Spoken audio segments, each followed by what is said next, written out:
Wouldn't it be amazing if we could all learn to lead with love instead of fear? My name is Henrik Jacobsen, and I'm a co-founder of this program that we call Gratitude-Based Learning, where we do exactly that. Change how we see the situation, a new perception, right? Change our habits, because normally in this world, I guess most of us would see what's broken, what's bad, what's in need of fixing. There's friction over here, there's a conflict over there, disagreements. It takes us back, right? It lowers our energy. Could we change that so we come from a place of authentic gratitude for what's currently there? There's a lot of bad stuff, okay? But there's also always something positive.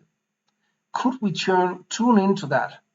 Could we feel gratitude, not just say it or think it? It's about feeling it authentically.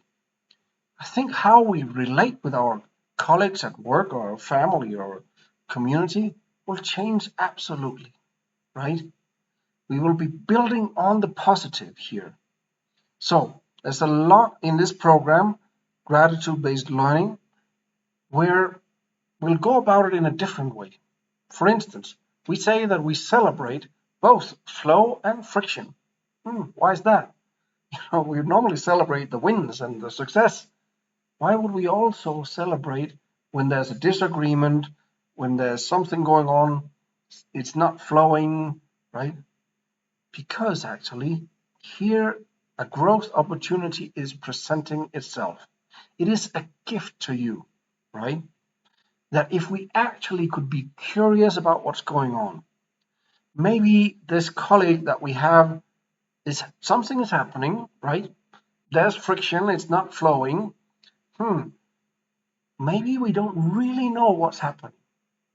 I think you could compare this with an iceberg, right? The biggest part is underneath the waterline. We can't see it, right? But we know it's there. And I think that's true for most situations where we interact and there's friction going on. It's a lot we don't know. So let's get curious about this colleague or ours or family member or somebody in the community. And let's really try to find out what's happening.